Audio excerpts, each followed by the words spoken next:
And today, by the grace of God, we have taken up epoch-making landmark engagement of the Pentecostal Fellowship of Sierra Leone. And that is for the first time in history, the Pentecostal Fellowship of Sierra Leone has served in the capacity of elections observers. In this mission of the Pentecostal Fellowship of Sierra Leone, we embarked on 4 major objectives. And that is intercession, praying for the nation. Number 2, voters education. Number 3, peace advocacy. And number 4, elections observation. And this engagement we did as a fellowship with 16 chapters in the 16 districts of Sierra Leone, 15 firmly established, and the 16th now taken up and taken off. And this engagement was set out 500 observers. Applications to serve with the Pentecostal Fellowship of Sierra Leone as observers came to an average number of about 800 applicants. However, due to obvious constraints, because this assignment came up after we assessed the preparedness of a country in the month of February, and we did consultations between February to April of 2023. And in April, we took a firm decision that we must get on board. This looked like it was impossible, but it was not so much a matter of possibility as the need for our involvement in helping people to understand about the PL system, the proportional representational block system being used this year, and has been used this year for our national 4-tier election. And we also saw the need to advocate for peace. And it was very important that we also serve as observers so we can have a first-hand experience, first-hand assessment of what the election was like around the country. Well, I present to you that has gone very well. We did not put out 500 voters, but we were able to put out close to 400 voters. And as a result of, like I said, funding constraints and other logistical and preparational issues. Now, as we embarked on this journey, we did a lot of training of observers, and we conducted training, bringing in participants from all districts into Freetown, and then also in sending these participants and our district coordinators to go back into their districts and to conduct trainings there. And this proved to be very fruitful within a very short period of time.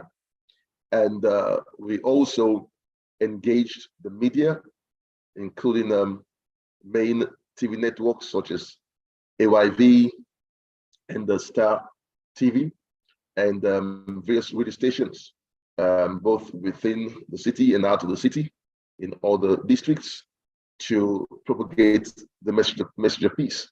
We engaged very strongly the social media platforms and put out a lot of messages, prayer points.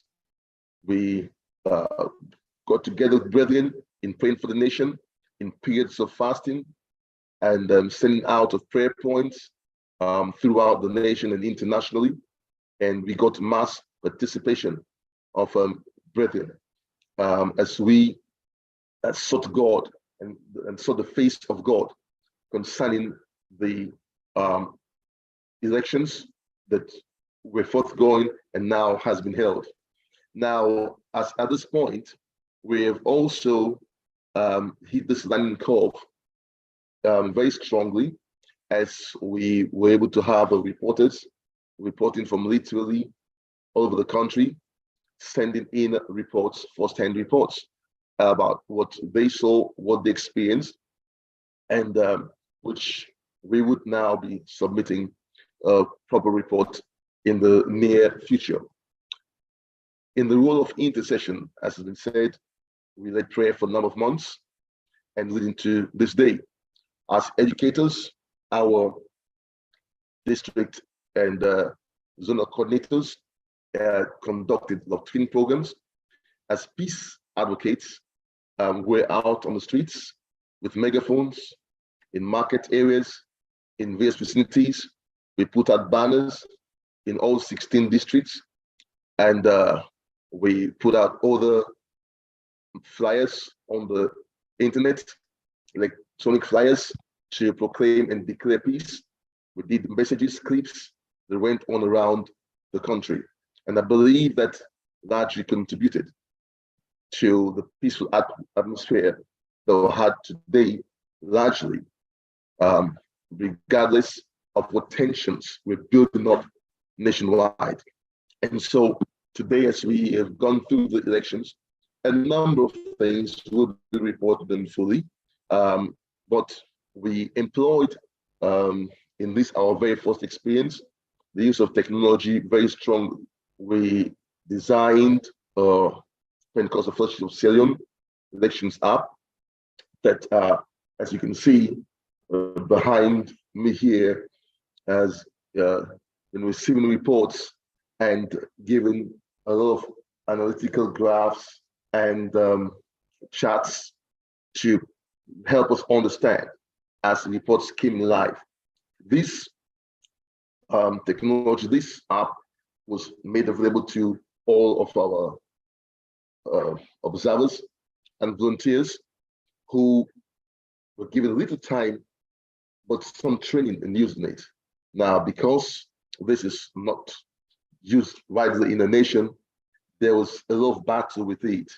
But as of now, we are sure that about 100 and so close to, I'll simply say close to 50% of those who participated, about 180 something.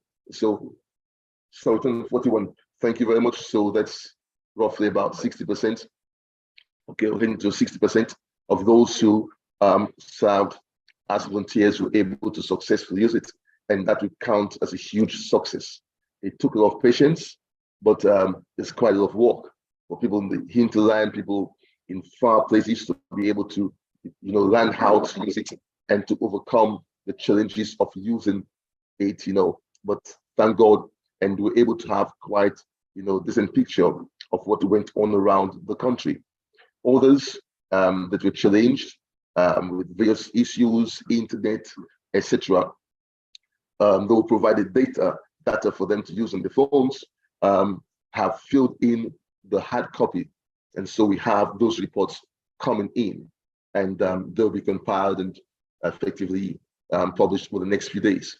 So some of the challenges that we realized is that a number of polling stations within the Western urban and some of the places did not start on time, not open on time, will not start on time in some of those areas. We also realized that in some of the stations, they ran out of voting materials, but then this is not that widespread. In some areas, they had issues where some names were missing from the voters list. Some people not going with their voters ID cards, they went in with slips. There were definite areas where in McKinney and in some other places, people were caught with papers, ballot papers already filled in. And so this led to some level of chaos in those areas. These people were caught in those areas. And we also had some challenges with late arrival of materials, which actually led to late polling. In some places, like for example, at the latter part, that's caused them to go over 5 p.m.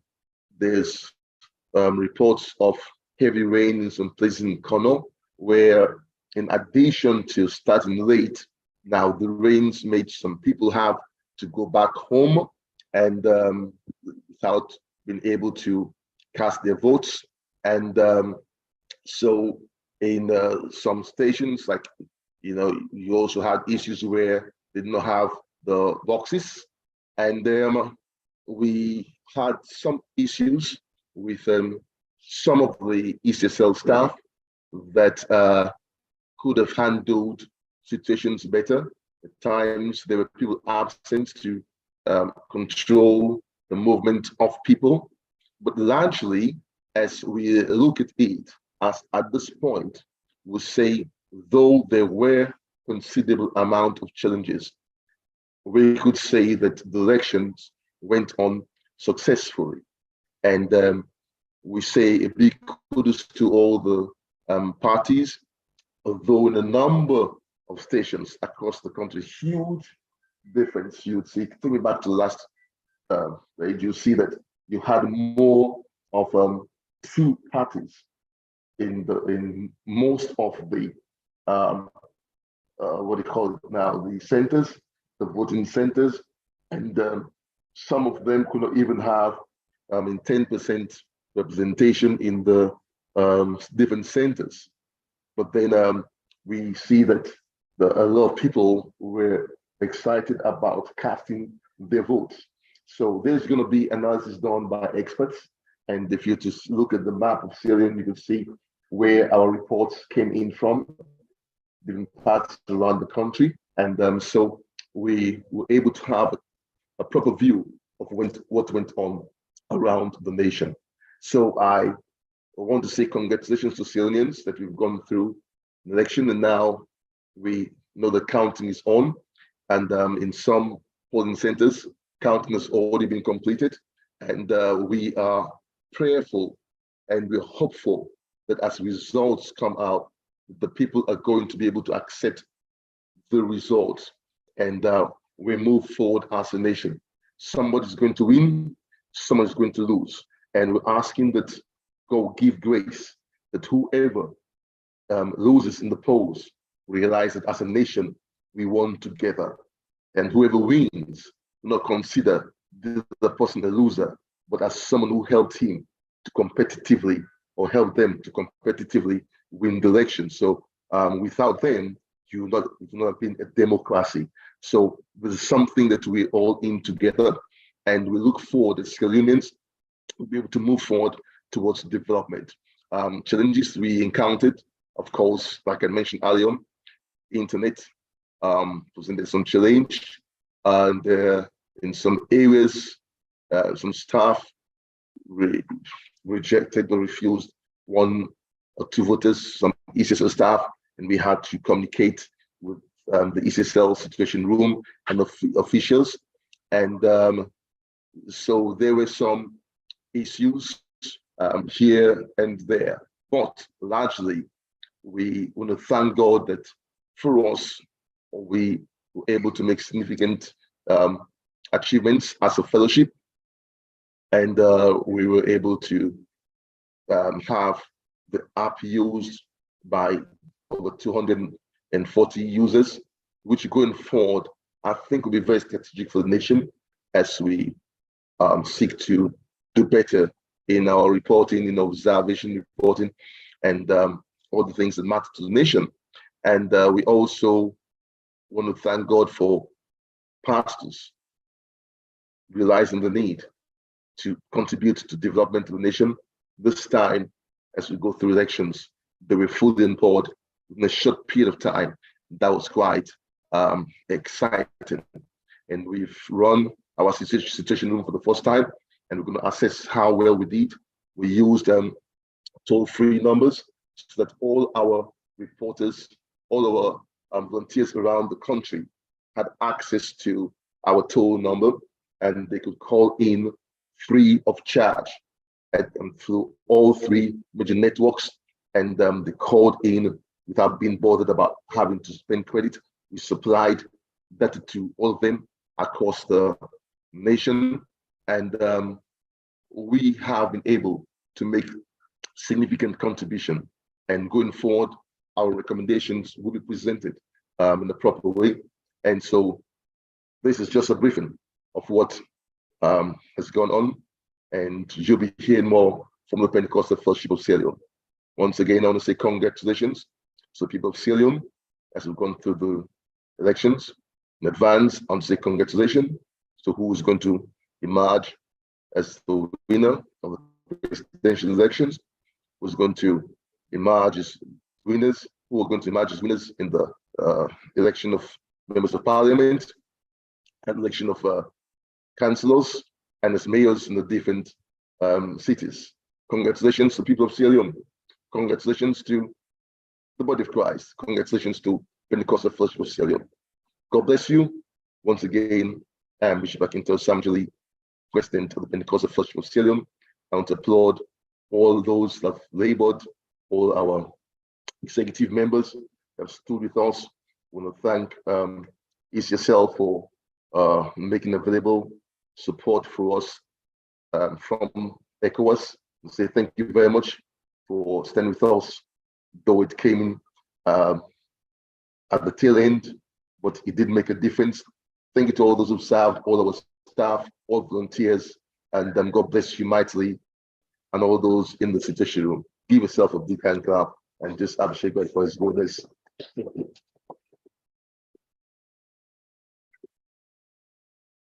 God bless you, and have a blessed service tomorrow.